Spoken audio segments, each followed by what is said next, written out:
Hello, this is Barry again with Rockwood Tiny House Designs, and we're just going to continue um, just building this model, designing this model, and right now we're going to get to the bed and figure out where we're going to put that and what size we're going to use. Let's go ahead and we're just going to select our rectangle R and maybe go over here and just create a little bit of space from this wall. Usually I don't do that, but maybe that will help. Maybe just an inch. See if it's yeah, we'll just do a comma inch, and maybe even down this direction we'll just make that let's see again. Yeah, just comma. It's a second dimension down here in the corner if you were looking. Comma one and oh, try again. Maybe not. Yeah, it looks like a comma one. And there we go. So we have a little bit of separation from our wall surfaces. So now we're going to draw again, or use a rectangle R and see if we can put in a full-size bed, which I believe is 80, comma 60. All right, so there we have the size of a full, or did I say full size? I meant queen size bed. And we can go ahead and just going to get rid of some of these lines. So while we can get to them. All right. So that looks all right here. Probably not this one though. All right. And we'll use this scene just to kind of get ourselves back in a position to use the bed. We'll go ahead and put the texture on here before we start push pulling anything or making any curved surfaces or anything like that. So we'll go ahead, push P for the push pull, and just make this mattress 5 inches thick. We're going to come down on this corner here, and we want to put add a curve radius on that on the edge of the bed, just so that it gives it a better look.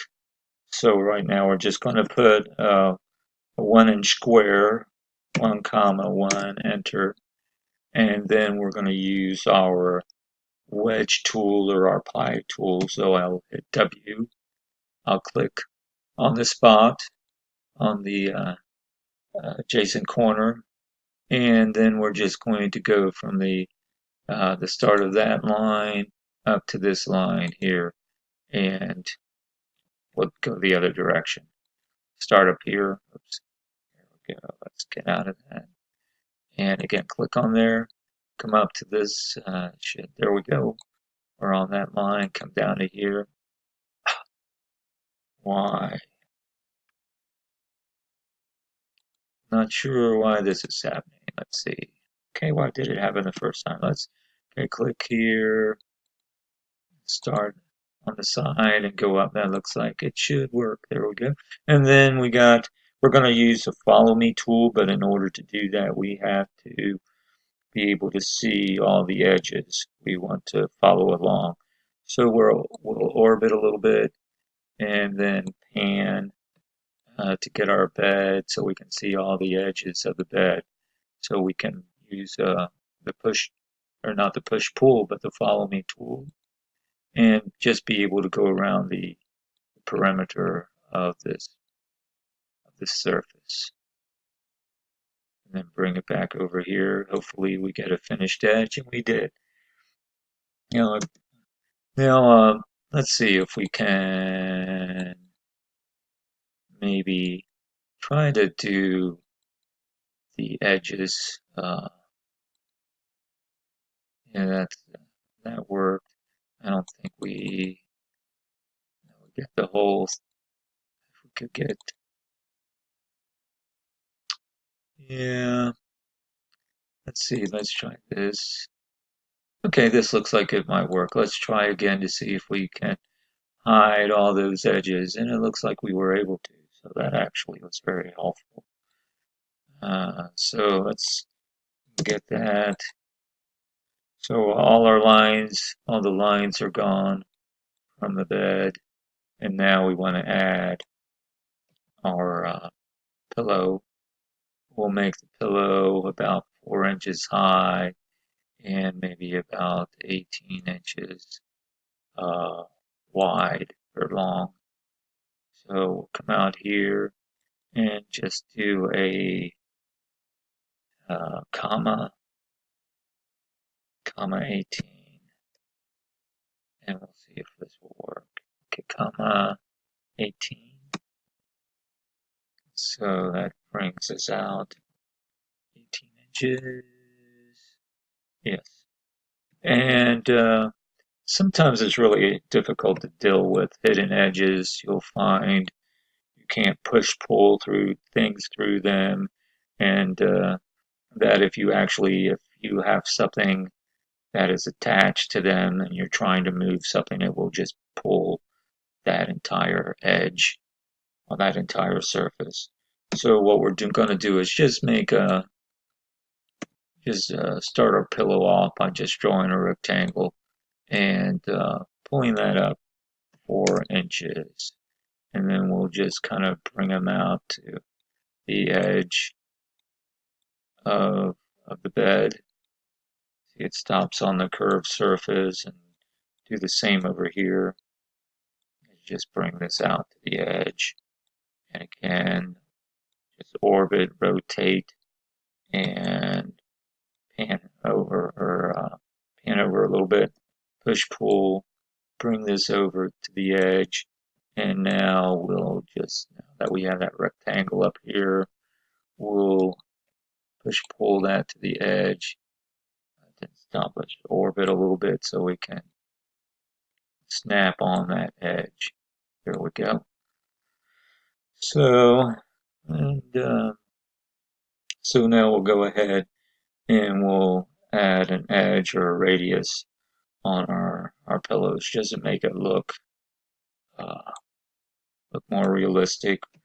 So we'll do our rectangle R, and we'll make this square 3 inches by 3 inches. So now we'll select the wedge or the pie, select this surface, and let's see, and go ahead, run that from line to line, and we can go now to the not the push pull, but the follow me tool, and we can see all the edges, so we can move this right along the perimeter, and then just come out. All right, just want to come out to here. It's not cooperating. All right, let's try again, see if we can get that. I may have to change the angle on that. There we go. So that all worked. And we'll do the same thing. Just double click and smooth these surfaces and edges. We'll double click this. And since that's smooth up there, it selects the larger area, includes the larger area. So now we'll click that and maybe even, let's see, we can do that one more time and do the whole surface of the bed. So there are no more lines on the edges or the corners. So that really worked out well. I hadn't done that before, so we're all learning some things here. So that worked real good. All right, we're done with the bed.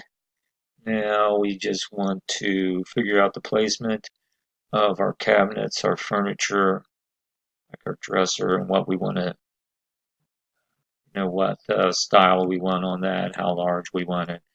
We'll go ahead and take care of this wall. And And then also we can determine what sort of we'll be able to get to on the bed and then just crawl over. So I don't know if that would be good to have some sort of mat there or just have some sort of finished surface. Maybe we'll just, for right now, we'll just put the wood floor or the countertop texture on it. Uh, so speaking of textures, let's select the wall texture and go ahead and take care of this. Just raise this up to the right height so we can start seeing the bedroom take form. Mm, yeah, we'll just go ahead and add. Oops. Okay, that's a problem. You see, it did that cause I did smooth all the edges on the bed. So what we'll go ahead and do is we'll just go from one corner to another, and now we have the bottom uh, the bottom surface of the bed is now separated by lines. So we should be able to go ahead and just add that texture, or maybe let's see what the wood would look like on here. I don't have that one selected here in the model. As much as I can, I keep trying to use the textures and colors in the model, because if you don't, every time you select a texture or color, it's gonna be added to your model. So you don't want to keep going to colors or woods and keep adding the same texture. Because if you ever make any adjustments uh, or edit any of the colors or textures, uh, yeah, that probably looks a little bit better. So we'll go ahead and just add an edge on the front here. We can just bring it down here and maybe just add an inch, just a comma one, and just add an edge to that wood, that floor surface or floor texture. It's not and B for the texture. And of course, take that off again and just put this line here. All right. And sometimes, like especially with tile, what I'll do is I'll just soften that surface, so, and it just looks cleaner. It looks like it might have a softer edge than just a square corner. All right, we'll go back, erase this little line here, and pull that wall up. All right, we'll pan over some or up, push it, not that area, and so we'll go over here. Go back to our in-model textures so I can color that one side of the wall. All right, so, and we'll use the scene to kind of relocate ourselves, get ourselves back in a better position. We're going to put our dresser or drawers over on this side. So let's separate to that a little bit from the bed, maybe have a like an 8 inches or 10, something like that. Let's say, comma 10, just to have some area we can either put our feet or pull the drawer out if it's so the bed won't be that much in the way, and reach in, something like that. Just give us some room on the side. And so we'll need to either pull this, pull out the ceiling over the bathroom, or we can just, I think, just because we have so many lines, we just can go ahead and just add rectangles. Just connect the rectangles to all the edges, and that way we'll complete that the ceiling here. All right. So this is the outside wall. We need to see